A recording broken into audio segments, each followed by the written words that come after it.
দেখেন আসলে ও যদি আমরা বলি যে নর্মালি হাসিনা, তাহলে সেটা ভুল হবে। আসলে ওকে ফ্যাসিস্ট হাসিনা বলা উচিত, কারণ ওর যে কর্মকাণ্ডগুলো ছিল, যে প্রায় 17 বছর যে ক্ষমতায় ছিল, উনি যে কাজগুলো করেছে, যে আপনি যদি দেখেন নর্মালিভাবে যে আপনার হচ্ছে লুটপাট গুম সাথে জড়িত।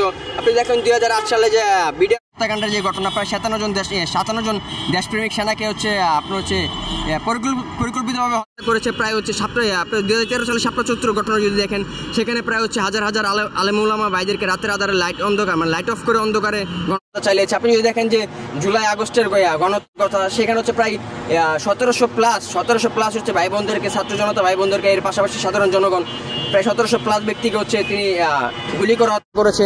প্রায় 19,000 ভাই বোনদেরকে সারা জীবনের জন্য পঙ্গুত্ব বরণ করে দিয়েছে। তো দেখেন, যেখানে নর্মালি আমরা যদি ভাবি যে একটা মার্ডার করলেই ফাঁসি হওয়া উচিত, সেখানে ওর যেই কর্মকাণ্ডগুলো, সেই ক্ষেত্রে আমরা মনে করবো যে যদি ওকে নর্মালি একবার ফাঁসি দেওয়া হয়, সেই ক্ষেত্রে সেটা কম হয়ে যাবে। ও যেভাবে গণহত্যা চালিয়েছে, ওকে এভাবে গণফাঁসি দেওয়া উচিত। ওর যদি একবার ফাঁসি দেওয়া হয়, সেটা আমাদের জন্য কম হয়ে যাবে। ওর শুধু একবার ফাঁসি না, ওর লাশকেও দ্বিতীয়বার ফাঁসি দেওয়া উচিত আমরা মনে করি। চলে দেখেন, আমি মনে করি যদি তার ফাঁসি রায় না দিয়ে অন্য কোনো রায় দেয়, তাহলে সেই ক্ষেত্রে হচ্ছে এই দেশের জনগণ সেটা বুঝে নেবে এবং এই দেশের জনগণ সেই রায়কে প্রত্যাখ্যান করবে। 3 জন ব্যক্তির রায় হবে, সেই ক্ষেত্রে সেই 3 জন ব্যক্তির ফাঁসির আবেদন আমরা করছি।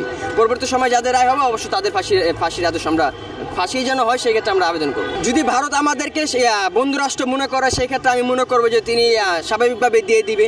তবে তারা যদি বন্ধুরাষ্ট্র মনে না করে, তাহলে সেই ক্ষেত্রে হয়তো স্বাভাবিকভাবে দিবে না, আমাদের জোরজবরদস্তি করে আনতে হবে। তবে সেই ক্ষেত্রে যদি তারা আমাদের সাথে আপনি নর্মালি কী বলবো, যদি বন্ধু বান্ধবের ক্ষেত্রে যদি তারা আমাদেরকে সাথে সহজে দিয়ে না দেয়, সেক্ষেত্রে আমরা চেষ্টা করবো জোরপূর্বকভাবে তাকে আনার জন্য।